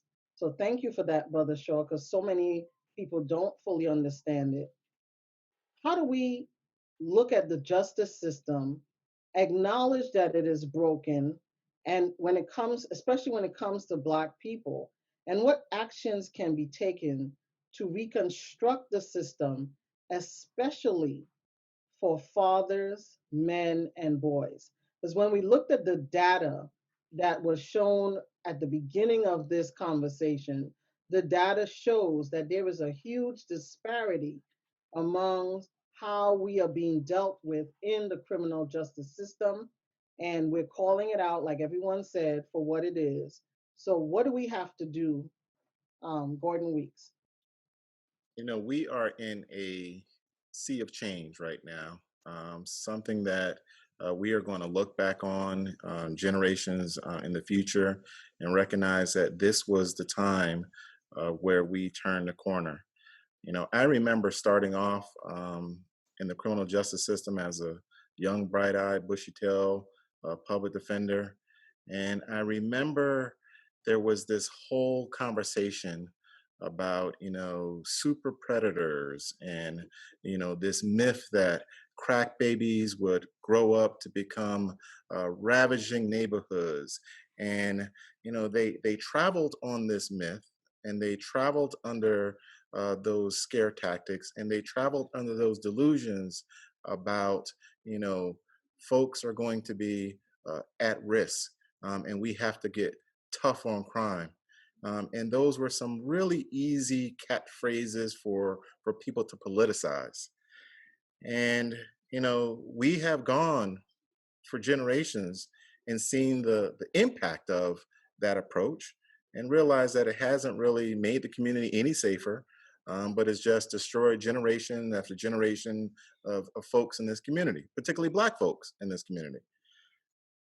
But now, we have to give great credit to the young people, to the people that are in the streets, that are hitting the pavement, that are raising the dialogue and the consciousness about why Black people matter. It is important, for politicians to take a breath sometimes and let the streets talk and listen to the streets. You have to listen to what people are concerned about. And it's now to a point where not only do we recognize that the criminal justice system isn't working, that we also have finally gotten to the point that we recognize that it has been disparately impacting people of color, particularly Black men. This has been a myth that's been around, and we've all known it anecdotally for years. Every one of us has known it anecdotally for years, but now we have finally, as a country, and I hope as a people, realized that we got to do something about it. We cannot continue to have a criminal justice system that treats people differently purely based on their race. If we walked into prisons and we saw that they were filled with, redhead and blonde and blue-eyed children, we would say, what is going on? Why is this prison only incarcerating people with red hair? And we would immediately take some steps to address that. But we go into prisons and we've known that this system impacts Black people at a greater rate, and we have done nothing. So what do? We gotta continue that dialogue. We have to continue listening to the streets. We have to support those folks that are out there campaigning. Sometimes those politicians and us people that are in these positions have to take a breath and listen and understand what's happening. But we also have to build paths in the same direction. Each one of us has a path to progress in this movement, but we have to all be on our path, our particular area of specialty, and move in the same direction, the same collective direction, where each one of us is pushing the agenda up that hill piece by piece. We have to not only support the young people that got energy and have all kind of passion, but we got to embrace the folks that have the history and the wisdom, that have gone through the civil rights struggles and that have gone through shifting the change in this country, so we can build on those successes and also don't make the same mistakes. We have to tap into our community leaders like, Bobby Henry, who is a great resource of history in this community, and let ourselves be mentored by those individuals. We have to recognize that we have to not only mentor others, but we have to also be mentees and take that information and to build our collective path to be stronger. We have to follow the data. We are in a data-rich society. We are all children of the Google age, where we, have a thought, put it in a computer, and answers come to our fingertips. But we don't do that same type of approach when it comes to why Black folks are disparately impacted in healthcare and jobs and economically, or in the criminal justice system. We have a data-rich criminal justice system that captures data at each and every point, at the time of arrest, at the time of case filing, at the time of plea, at the time of disposition. And we're not capturing that data to see where those errors are taking place. And more importantly, who is causing those errors? Implicit bias is a real thing. Each and every one of us have some level of bias that we travel upon. But if we do not recognize that our bias is causing a huge disparity in how Black people are going through that system, then we got to do something to change it. So we got to make sure that our judges, our prosecutors, our defense attorneys, public defenders, police officers, all are trained in racial and implicit bias and the importance of how it factors into your decision making. Because when someone is appearing in front of you and they have a little ring of a person that you can relate to, that remind you of your cousin or of your uncle or your sister, then you're going to hear them a little bit differently. You're going to treat them a little bit differently. And you have to remember that when those other folks appear in front of you that don't remind you of your sister, don't remind you of your cousin, that you have to compensate and make sure that you treat them fairly as well. And that is what we have to do. We have to stop running away from the realities of what exists in this system. Know what it is, embrace it, and then put some concrete things in place to fix it.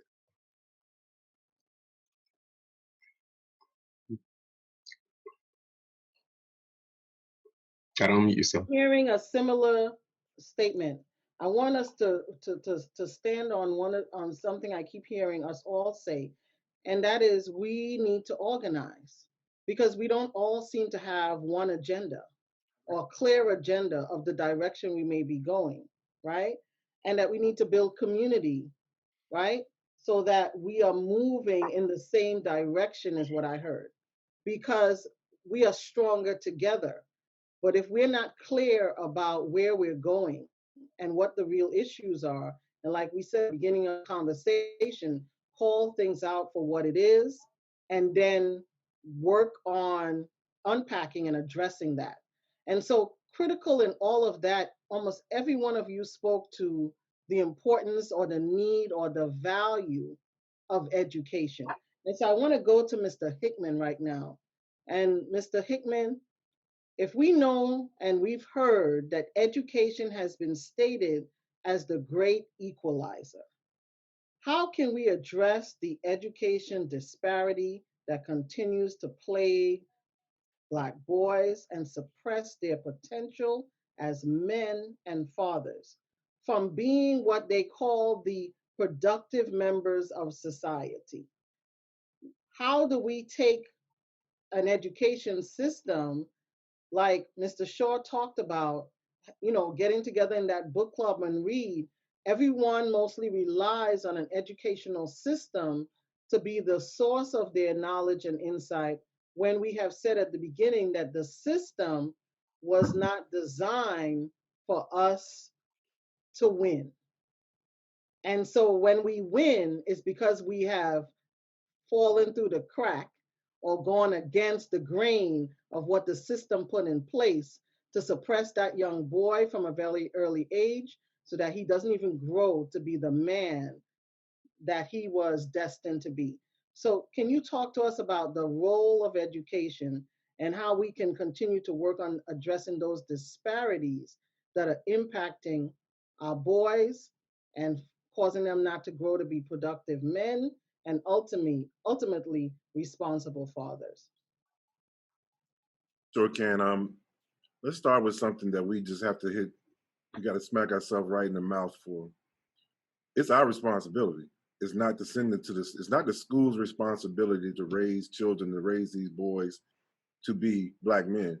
It is our responsibility first. It is the responsibility of the family and the parent before they send them out the door.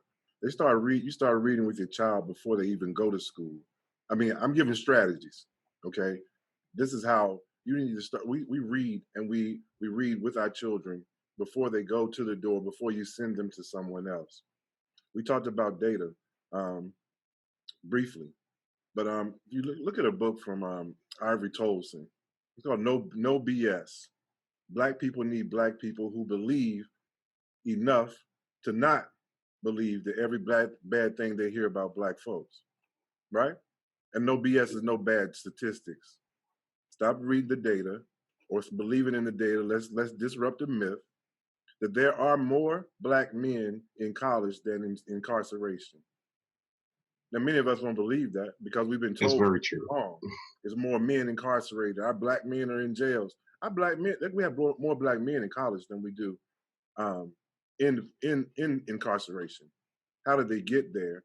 Because of education, equalizing, and making sure that they received what it is that they need. We need to how do we make education more palatable and productive, we definitely need to make sure that our students are receiving culturally responsive teaching.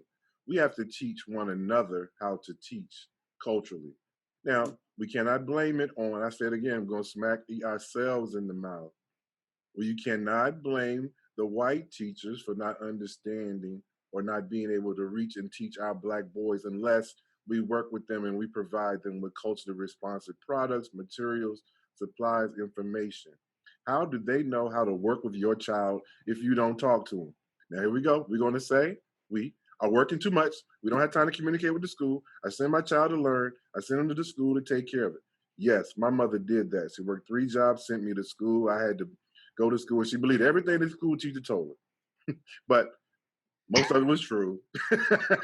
Most of it was true. But what really needed to, what would have happened, what would have helped a little bit in those classes that I was struggling in, was if she was a little bit more informed of what the expectation was, not the behavior, but the expectation. You know, there are standards, there are tests that need to be taken.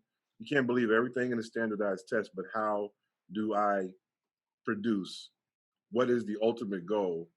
You know, those are the conversations that you have. Here's another strategy at schools. One, you need to work with the schools, but schools do need to also do parent training and work with them on that understanding. Um,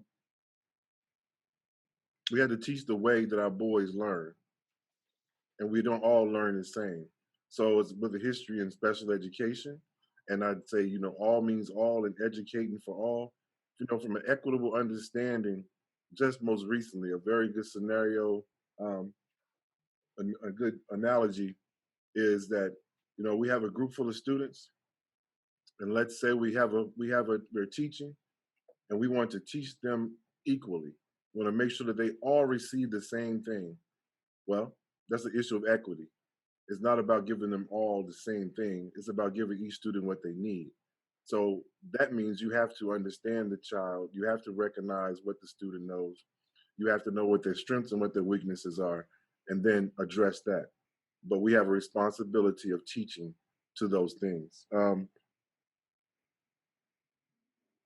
We definitely have to work with our families again. And it's not just about, it's the academics is very important. You know, a focus for Broward County Public Schools right now, in the middle of both pandemics that we're going through right now, is getting ready to reopen school, start school, however that's going to look on August 19th. But we're not going to start, well, from my focus and from the area that I sit in, it's not going to be a start. You start like you do every year. You're going to start testing to see where you were and then what needs to be taught and all that. No, we need to start with a focus on mental health, the students' social emotional learning. We need to make sure there's some things about mindfulness that are really impactful that we need to touch into the psyche and work towards. We have people who have been struggling since March 13th, the last day school closed. By the time they go back to school, we have 40 working days before school starts back again. By the time they go back to school, it's going to be 6 months. They've been without going, and so in some places socialization, or at least positive socialization, that's focusing on their future. We need to have a conversation about their mental wellness, not their mental illness, but put strategies in place and things that confront that at the very beginning. Be it 10 minutes a day, every day in every school, with some conversation and some cultural conversation too. I think Dr. Brother Johnson spoke about courageous conversations. You know, we as a district right now, the superintendent's cabinet is all going to participate in courageous conversations, and they're going to be expecting all directors and senior leaders to participate in that too. How do we equalize it? We start from the top down as opposed to managing up.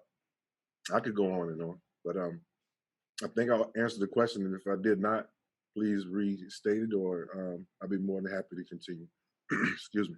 Sir, you answered the question, and each and every one of you on this panel, I thank you for digging deep and answering the questions, because we're only scratching the surface.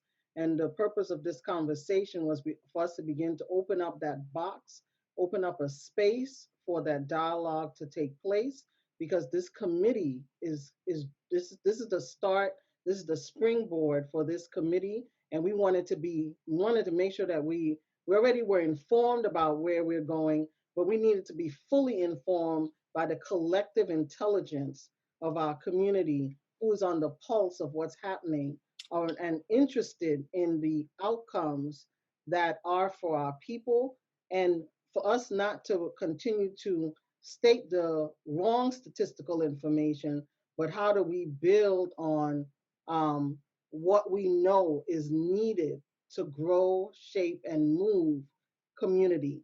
And I think the critical piece that I keep hearing is our community, and our community is often very broken and fragmented because that has been part of the systematic plan to keep us separated. Divide and conquer has always been part of the plan, and we have fallen into the plan. We work the plan, we perpetuate the plan, and it's time for us to be very mindful of that. So I want to thank all of you for answering the questions, and we now have some questions that the audience has for each of you, and Mr. Obell is going to share those.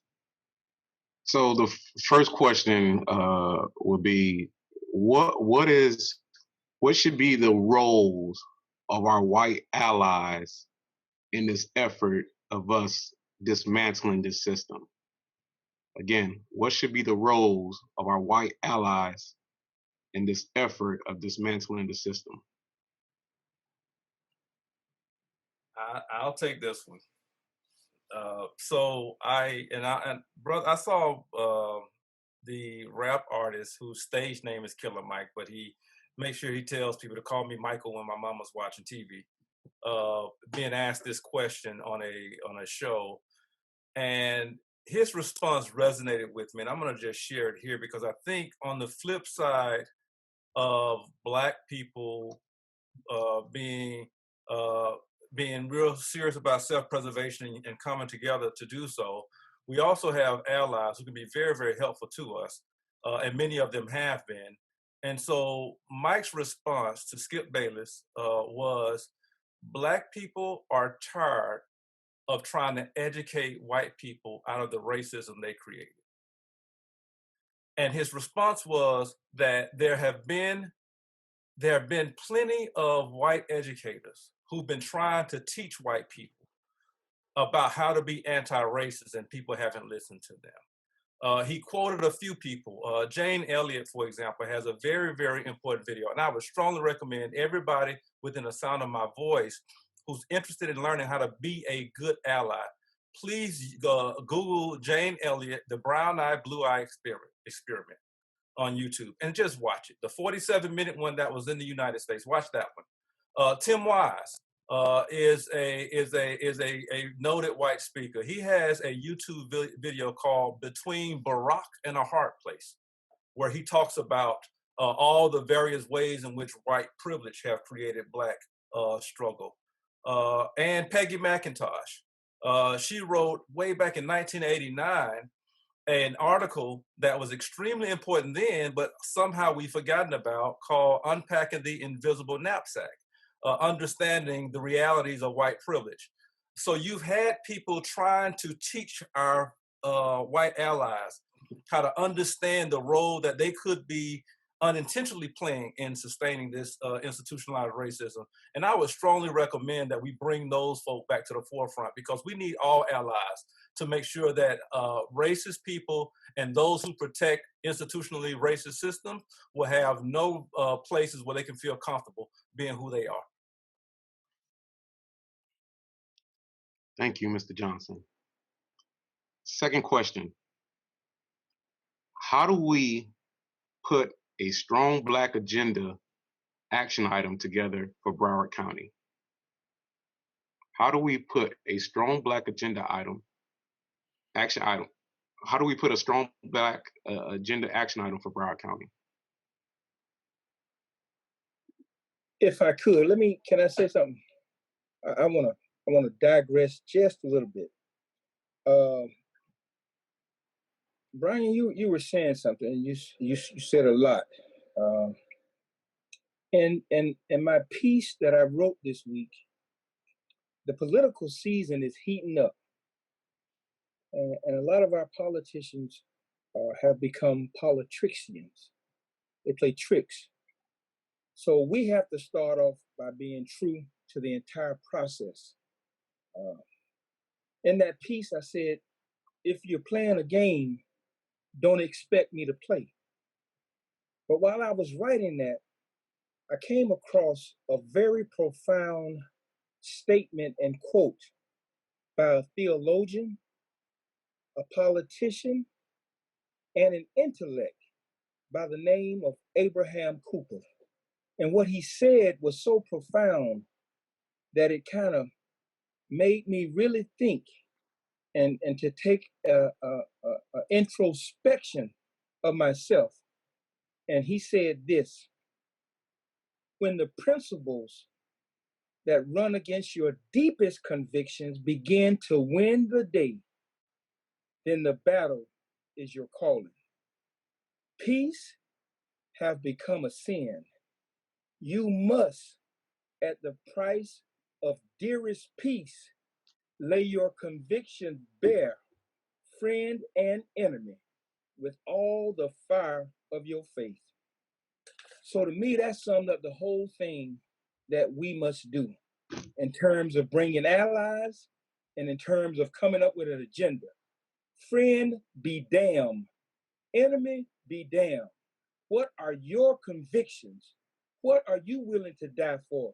You have to stand firm with that, and then we can move forward.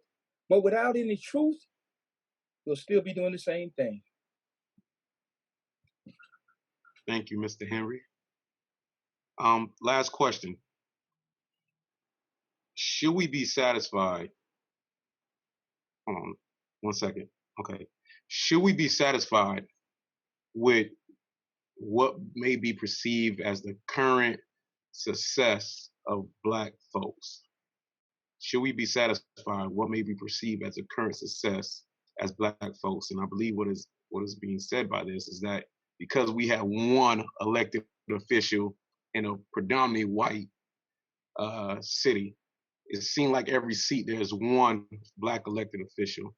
How do we get over this hump as we coming up in this upcoming election to make sure that the Black voice, particularly Black male, Black boys, and Black men voice is being heard when it comes to the ballot?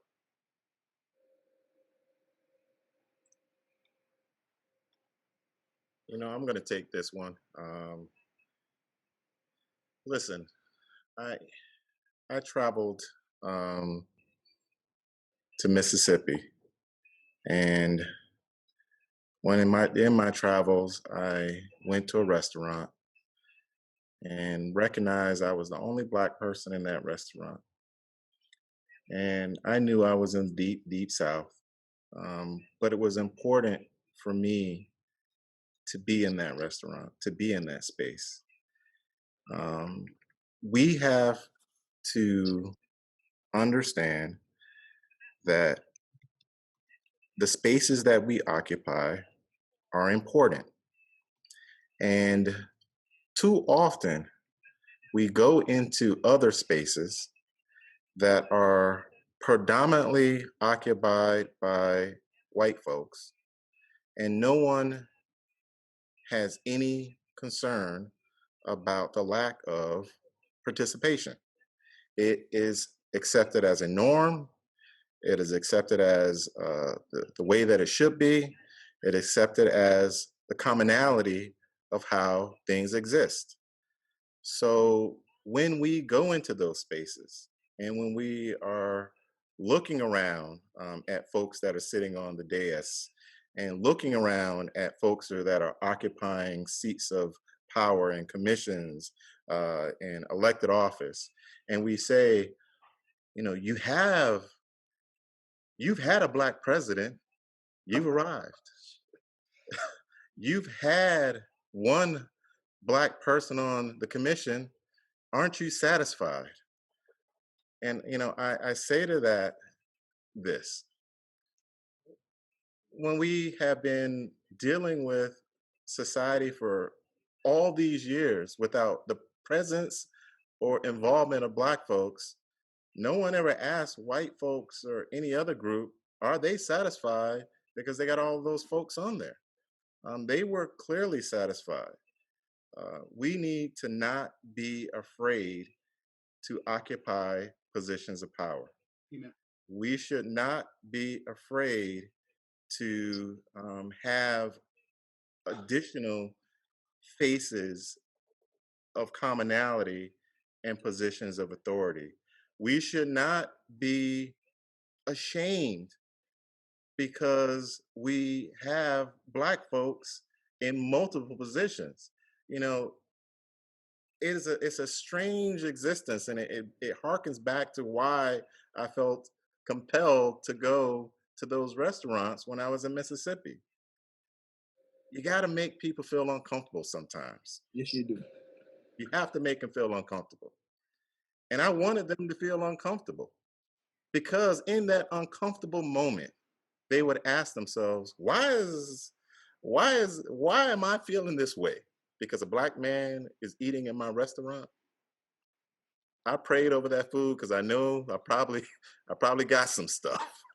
But it was something that I felt compelled to do.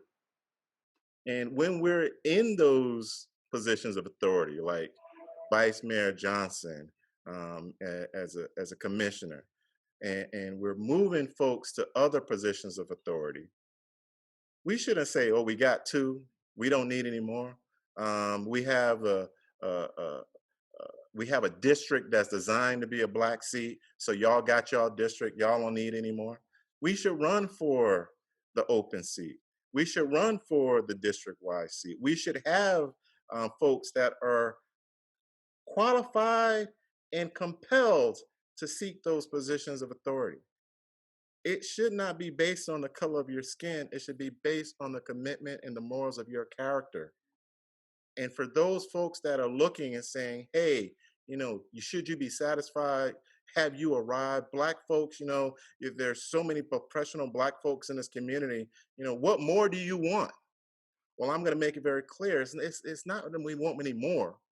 Ask yourself, what do you want for your children? What do you want for yourself?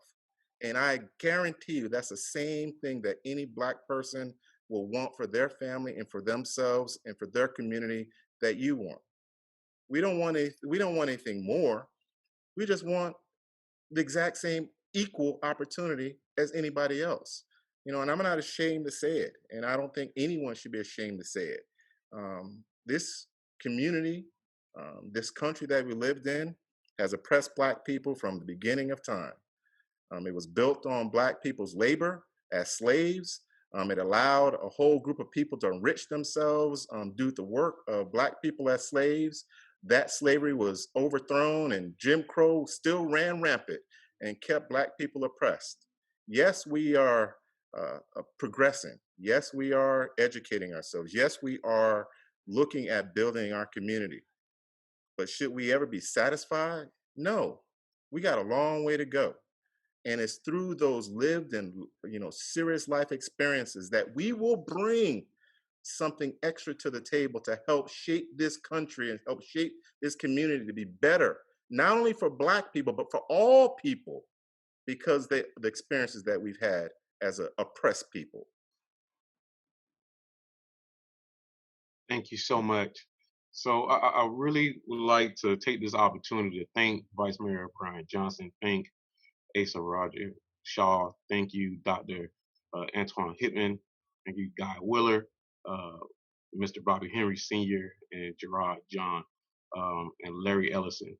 We want to take this opportunity to thank you all for participating in this and being a part of the conversation as we move forward, and look forward to us meeting July, the last Wednesday of the month will be our going into our fathers, men, and boys action committee meeting that we are working on. And so you'll receive more details about that.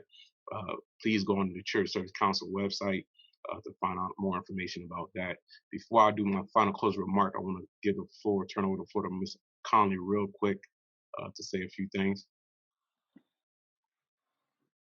To the committee, I want to thank you. And we know that we have a crisis in our community, and we've talked about what is impacting and the issues that are affecting our fathers, men, and our boys. And we have shared some strategies around what we can do to effect change and to bring healing and restoration so that our men can stand back as the kings that they are, um, the royalty that they are. And so we are looking for you to not just talk, but to continue to put forth the action and the commitment that you've shown thus far in all your careers. You guys, each and every one of you have been not just walking the walk, you've been walking the walk while you talk, and your actions are speaking of that.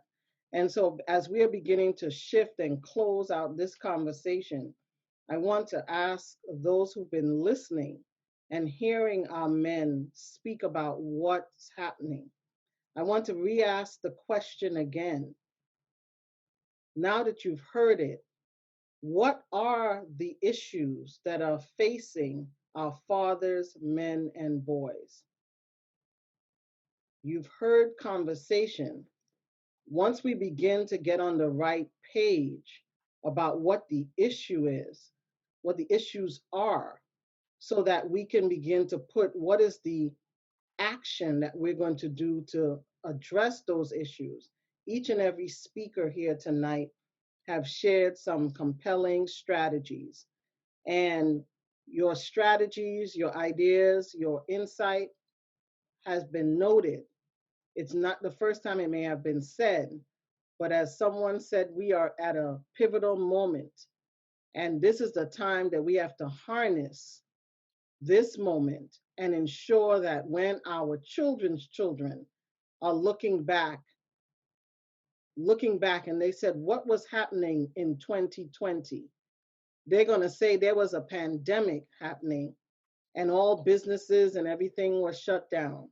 And in the midst of that, there was an uprising where no longer people of color accepted the status quo and the treatment that they've been facing.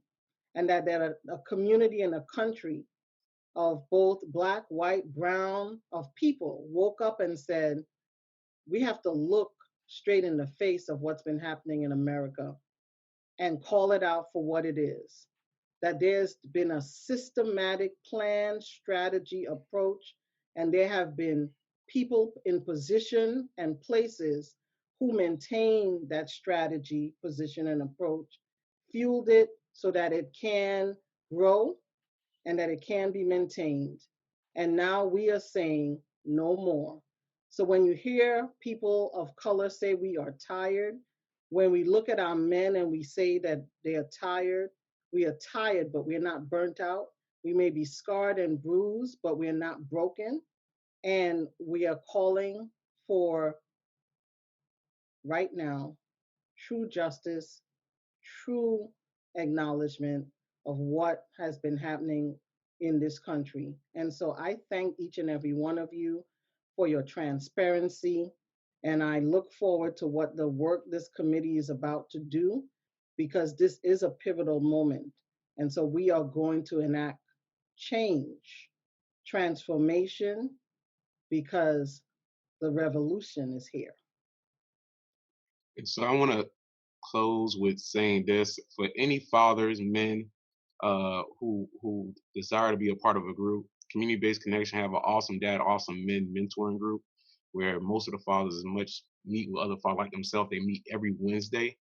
Right now, we're not meeting in person anymore at Joe C. Carter Park. We're actually meeting via Zoom. So if you want to be a part of meeting with other men like yourself, please take the opportunity. Follow us on Facebook at Community-Based Connection or Instagram, CB Connection, and Twitter, just to keep up with our fatherhood initiative as we continue to move forward. And again, we have been really in support of launching this fatherhood initiative program and doing this committee to help solve many of the issues we have going on in our community. And I know there's another group, Mr. Roger Shaw, Men Bill, just a real quick 10 seconds to share a little bit about that, and we'll close this thing out. Yeah, so Black Men Build is just an organization that we've come up with for Black men to come together and unite as a political organized force in this country. We believe that we need to get Black men serving and be stewards of our community again in a really strong way. Black women have led our movements and our political ethos for a long time, and the beautiful work that they're doing and have been doing should not be discounted. And this is not a counter to that, but it's just meant to be a compliment. We want to get Black men serving as hard and as beautifully as Black women are. So it's trying to get Black men to the table as a political organized force again in this country, and also figuring out how do we change Black men's masculinity in this country to be stronger and serve us better as Black people. Thank you, sir. And Mike, I just need to make sure that we acknowledge the work and the shining the spotlight on the issues that have been impacting our Broward County community has been championed by the Children's Services Council. Definitely. They have been looking at the racial disparities, not because the cameras and the spotlight is on it, but they have been looking at and they have been putting the dollars in programs and initiatives to address the issues that have been impacting communities of colors, community that have been marginalized, and communities that continue to be part of that plan, that strategy that has been in place to dismantle our families and negatively impact our children. And it's because of the Broward Strategic Plan, where there is all these committees that are looking specifically at each component of what's taking place. And so when we look yesterday, we had a conversation with what's happening with our girls. And there's a whole committee, the coordinating council for girls. And so there's now the Fathers, Men, and Boys Action Committee. And there's about 40 other committees that are in place that are doing this work. And so I am encouraging those of you who are on this meeting tonight to find a committee that you can get passionate about and you can begin putting some work towards impacting change, because it is only by us doing that will we begin to see the results. So I am thankful for the platform that CSC has put in place to allow community to organize, like so many of you have said, so that we can work towards change. Thank you, everyone. Have a good evening. Thank you for the opportunity. Thank you. Thank you. Thank y'all. Bless. Thank you all.